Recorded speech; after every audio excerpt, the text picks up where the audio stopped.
Greetings everyone, I'm Mar. Once again, this is my opinion. As you can tell from the title up there, I'm continuing my trek through the episodes of Everybody Loves Raymond, season by season, episode by episode. We're in season 8, this is episode 5, and as you can tell, new surroundings. The first episode in this series I'm recording from my new location. The series has been going on almost 4 years, and third location. And just a little thing to get out of the way. If I seem a little agitated at the beginning of this recording, it's because this is the second time I've had to record this one. I had it fully in the can, waited a day or two, and was about to edit it to upload for Monday. And I found out that the audio didn't capture, so it was 15 plus minutes of me doing.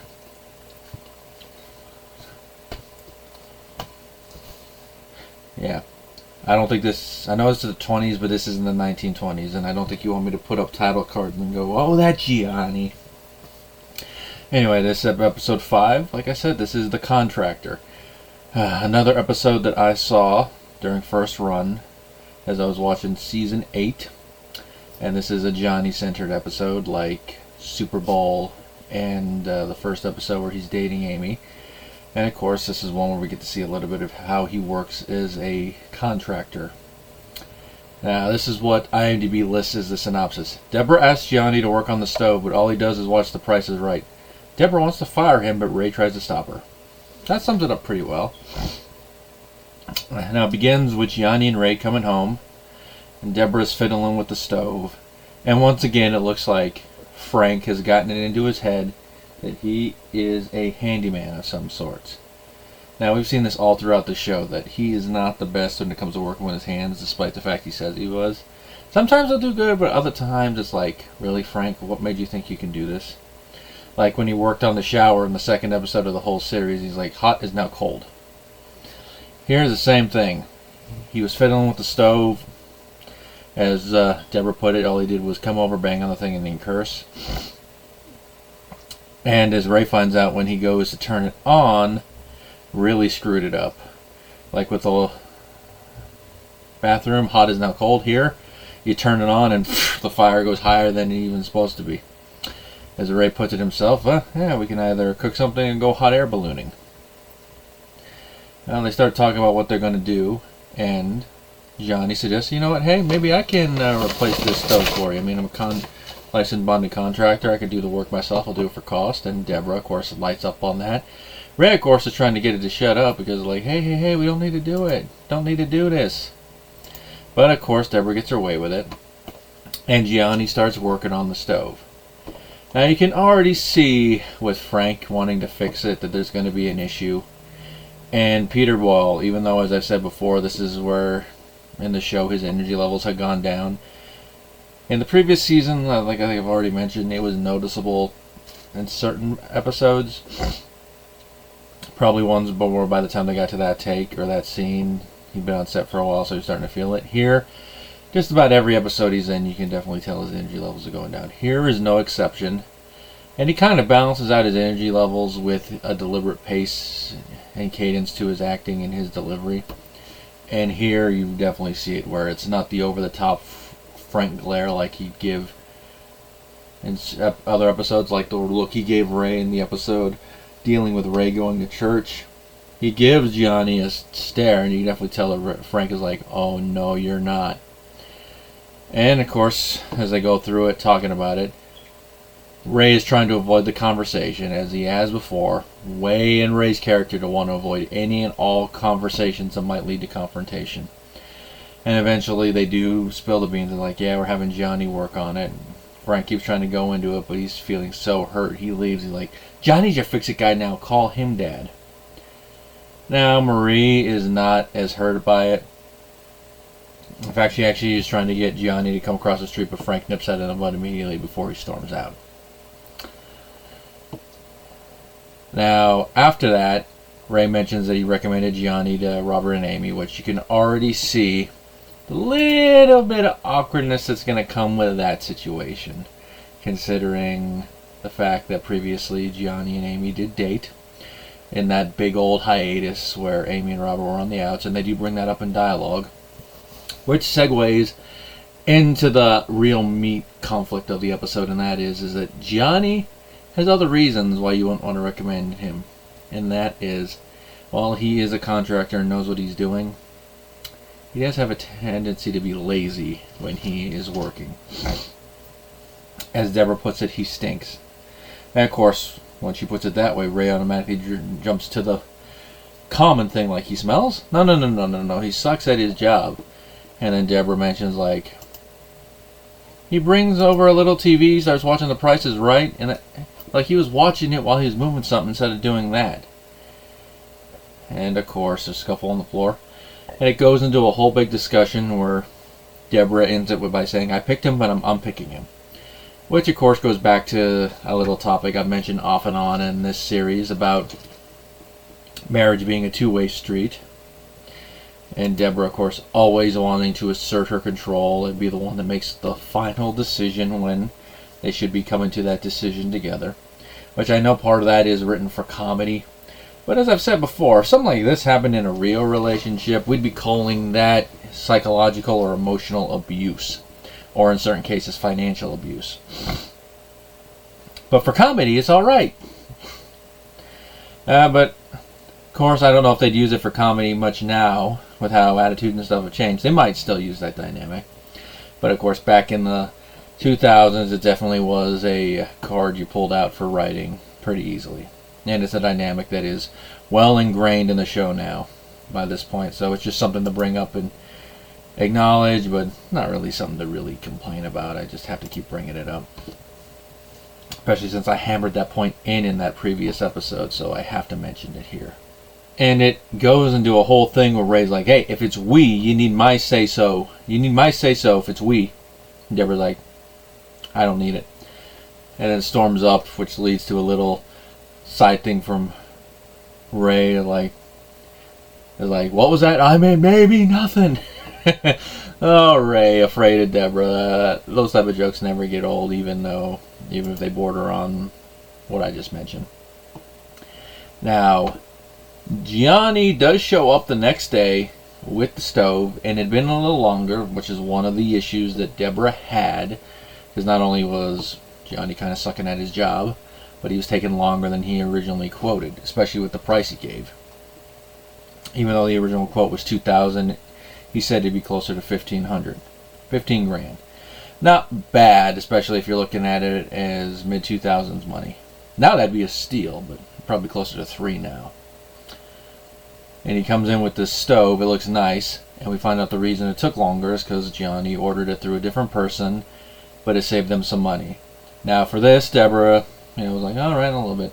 Even though you could tell she was already about to go over there and jump on Gianni and tell him, like, yeah, after you do that, boom, you're done. Even though Ray intercepted her. Now, Gianni immediately goes to sit down, put on his TV, and mention a sandwich, and Ray has to finagle him to go in there. Like, come on, put it in the stove. Once it's in, I'll make you a nice little stove steak. He has to get a little short with Gianni, but then Gianni goes to put it in. And this joke writes itself, and if you're paying attention to the episode the first time, you could definitely see it coming. And that is that the stove doesn't fit, which, just from that, I'm like, how the hell did Gianni not measure that correctly if this is what he does with his job? He should know how to measure it correctly. And you could tell from when Gianni realized it, like, yeah, it's not going to fit, like, oh, crap. And of course, since everything else on the kitchen is actually built into the building itself, it would mean that Gianni has to get a new stove. But no, he jumps to the next thing. Yeah, I'm going to have to order some new cabinets. I should have them on back order. And of course, Ray, when I wanted to avoid that conversation, is like, no, we can finagle it. And Gianni's like, no, you can't. And Ray makes a stupid decision of going to lift, and he already has back issues. And to add to that, it looks like he lifts incorrectly, and he hurts his back. And as somebody who does work out on a regular basis, I can tell you, if there's any injury you do not want to have, it is a back injury. They suck. I've only had minor ones. But I have injured my triceps in the gym, and that sucked for a couple days. So a back injury, oh yeah, you're going to be out of commission for a while. And as we see, Ray's on bed rest for a couple days because of his back. And of course, everyone reacts the way you would expect Marie coming in hysterical. Oh my God, you hurt your back! Which makes sense. She is a mother, so her being worried. Everyone, I think, knows that mothers never turn off their mothering instinct. I mean, sometimes it's detrimental, as we've seen a lot of times with Marie in this show, but here, it's one of the few times you can definitely say is like, okay, it makes sense, because he injured himself, so she's worried. And of course, Frank, still trying to blame Gianni for everything. So he's all like, yeah, we're going to sue him, which goes into his little gag here. I'm getting me a Camaro. And Peter really sells this with his enunciation of the lines. They keep talking all about it. And this leads to Brad Garrett's good joke in it when him and Amy show up. And he's lambasting Ray for suggesting Gianni, because Gianni has not finished the job and now they have to wash dishes in the bathtub. Which leads to Robert getting in the bed looking at Ray like all that, because he finds out that Ray's back causes him to hurt when he laughs. And basically his little payback. Now Gianni shows up. Everybody gives him a different type of look, considering the situation. Marie is the most understanding out of the bunch, of course. And then once they're alone, Gianni does give Ray the bill for everything, and it is $2,000 again. Which, before it gets into it, your spider senses should be tingling, because it's like, wait a minute, he said it'd be $1,500, and Ray delves into why that's a bullshit bill, and that is, wait a minute, you said that this bill was going to be $1,500, and that included a new stove, so that was the price of labor in a stove. And he keeps going into it, like, yeah, your wife changed your mind, yeah, because it didn't fit. And it keeps going back and forth, and Gianni finally realizes, wait a minute, you're saying it's my fault? Yeah, it is your fault. So Ray finally calling him out on the BS. Nice little moment there for Ray. He's a little bit out of the fog. And of course, mentions you're not supposed to screw me because you're my friend. And Gianni's like, yeah, that bill should be $3,000. And this is a moment where, watching it as an adult, I'm like, how? How on God's green earth should that bill be $3,000? It shouldn't even be $2,000. It should be under the $1,500 you were going to charge. I mean, you're really upselling your labor charges if you think that it's worth that much right there. Now, I'm not saying that labor isn't worth something, but if the original price of his labor was going to be $1,500 with the new stove, there's no way in hell that returning that stove, which, by the way, they didn't put it in because of his own fault, so that part right there he should not be charging for. Fixing up the old stove to where it actually works, which would not have been there because of Frank, but I digress. And then putting it in, there's no way in hell it should be $2,000. If anything, at most he should be charging the original $15,000 tops. He's really upselling his labor charge there. So Ray is right to say he's screwing him. It's like, really? Screwing you? And they get into a big argument, and then Gianni's like, yeah, you're lucky you're in a sling, or else, what, you're going to beat me up and then not finish the job? And of course they storm out. And as anyone who's ever gotten into a disagreement with a friend, you do understand this part right here. Or it's like, yeah, especially if it's involving money. That's why they say never lend money to friends and never have them do jobs for you. Which I've lent money to a friend before, and I know he's good for it, so I've never had that issue. The job thing kind of hasn't come up yet. And of course, Ray does do the whole thing, you do smell, but he says smell instead of stink. So Gianni gets it all misconstrued. What do you mean I smell? And of course, he's leaving as Debra comes in, and when she sees the bill, she's like, now, this ties into something Frank mentions about almost losing a friend over $30. It's like, wow, how sometimes you can lose a friendship. Now, due to the fact that this is a sitcom and this is still in an era where you gotta kind of reset the status quo at the end of the episodes, which I've gone over ad nauseum by this point in this review series, especially when it comes to characters such as Marie, where it's like, really, you're resetting it that far back? In the epilogue, Gianni does come over and he and Ray make up. You know, it's like an unsaid thing. They do get a few words exchanged, but they're like, yeah, you don't need to go into it.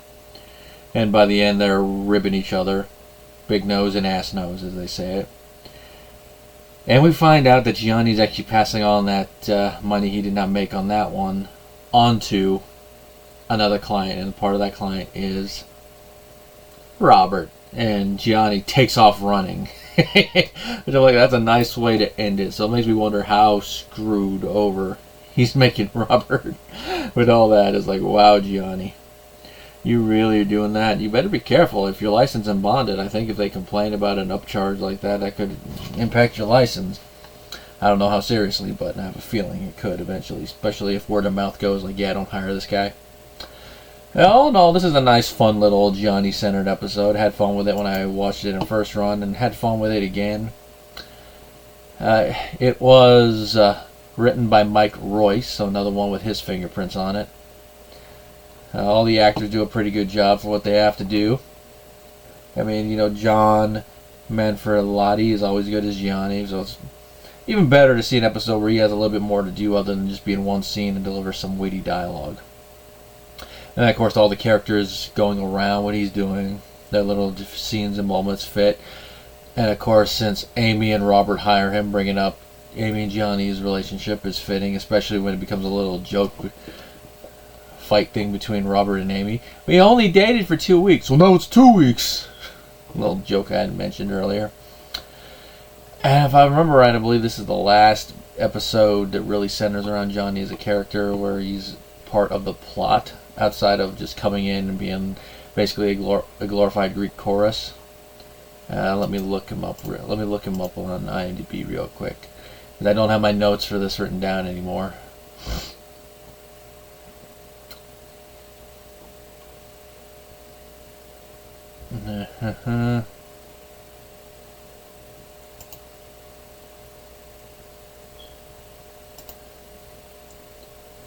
That's the wrong one.